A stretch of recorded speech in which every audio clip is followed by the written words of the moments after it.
Shalom dan selamat hari Minggu untuk kita semua. Sebelum kita mendengarkan firman Tuhan, kita berdoa. Damai sejahtera Allah yang melampaui segala akal, itulah yang memelihara hati dan pikiranmu di dalam Tuhan kita Yesus Kristus. Amin. Bapak Ibu yang terkasih dalam nama Tuhan kita Yesus Kristus, yang menjadi firman Tuhan untuk kita pada hari Minggu ini, tertulis dalam Habakuk 2 ayat 1 hingga ayat yang keempat. Habakuk 2 ayat 1 hingga ayat 4, beginilah firman Tuhan. Aku mau berdiri di tempat pengintaianku dan berdiri tegak di menara. Aku mau meninjau dan menantikan apa yang akan difirmankannya kepadaku dan apa yang akan dijawabnya atas pengaduanku. Lalu Tuhan menjawab aku demikian, tuliskanlah penglihatan itu dan ukirkanlah itu pada loh-loh, supaya orang sambil lalu dapat membacanya. Sebab penglihatan itu masih menanti saatnya, tetapi ia bersegera menuju kesudahannya dengan tidak menipu. Apabila berlambat-lambat, nantikanlah itu. Sebab itu sungguh-sungguh akan datang dan tidak akan bertangguh. Sesungguhnya orang yang membusungkan dada tidak lurus hatinya, tetapi orang yang benar itu akan hidup oleh percayanya. Demikian firman Tuhan. Bapak Ibu yang terkasih dalam nama Tuhan kita Yesus Kristus, untuk memahami firman Tuhan pada saat ini, kita perlu mengetahui bagaimana penglihatan atau visi yang dilihat oleh Nabi Habakuk pada waktu itu. Yang pertama, di mana Habakuk mengeluhkan tentang ketidaksetiaan.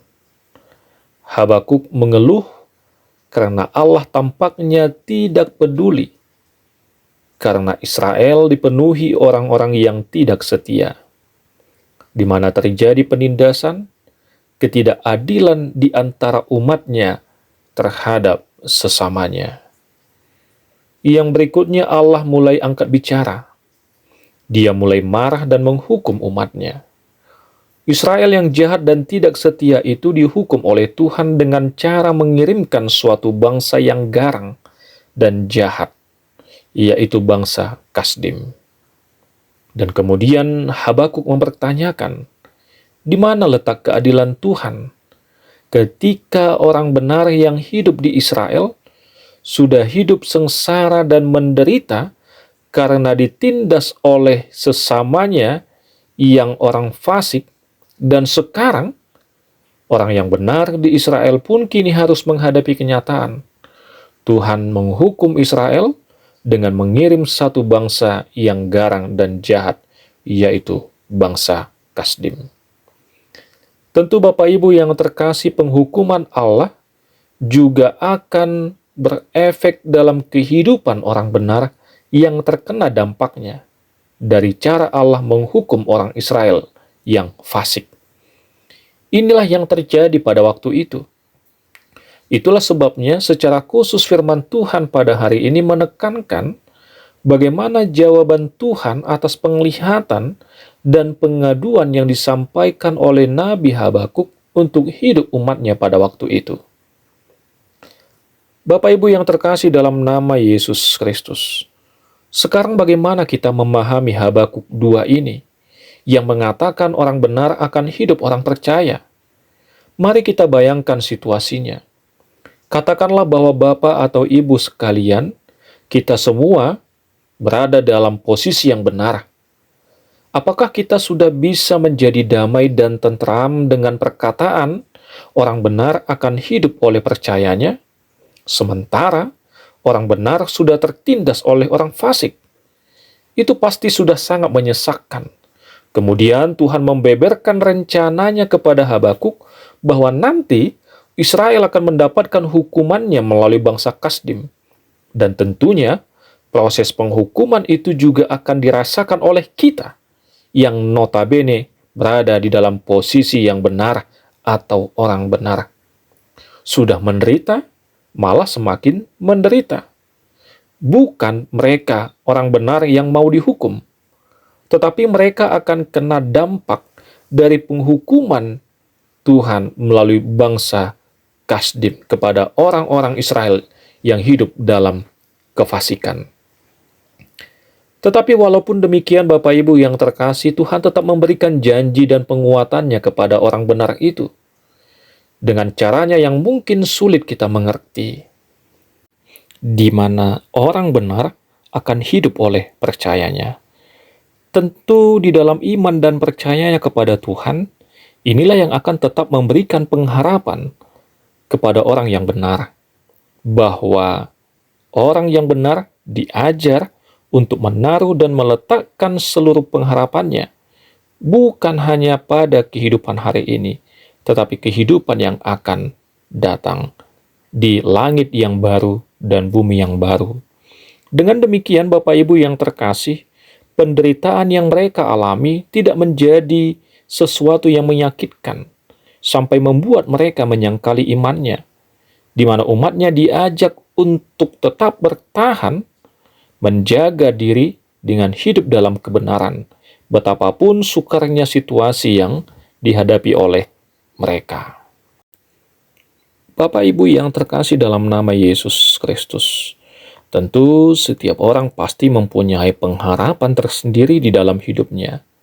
Pengharapan itu biasanya berupa suatu keadaan hidup yang lebih baik dari saat ini. Jika kita sebagai orang tua, pasti kita berharap agar kelak anak-anak kita bisa menjadi orang yang berguna. Tentu biasanya kita tidak akan segan-segan membayar mahal, berusaha untuk menyekolahkan anak-anak kita di sekolah yang paling favorit. Kita tentu akan memberikannya berbagai bentuk macam les, apakah itu bahasa Inggris, musik, Mandarin, dan yang lain sebagainya. Dan kadang-kadang anak kita itu tidak ada lagi waktu untuk bermain. Tujuannya apa? Agar kehidupan mereka lebih baik dari hari ini nantinya. Paling sedikit, lebih baik dari kedua orang tuanya. Dan pengharapan inilah yang biasanya menolong kita untuk bisa bersikap setia, bertahan dalam kondisi senang atau susah, dan berkomitmen untuk tetap melakukan yang terbaik yang bisa kita lakukan, dengan harapan kita bisa mendapatkan kehidupan yang lebih baik nantinya atau di hari yang akan datang. Maka melalui khotbah minggu ini kita dipanggil untuk hidup di dalam iman dan pengharapan di tengah-tengah kehidupan yang kita alami dan jalani. Apakah itu sulit ataupun tidak?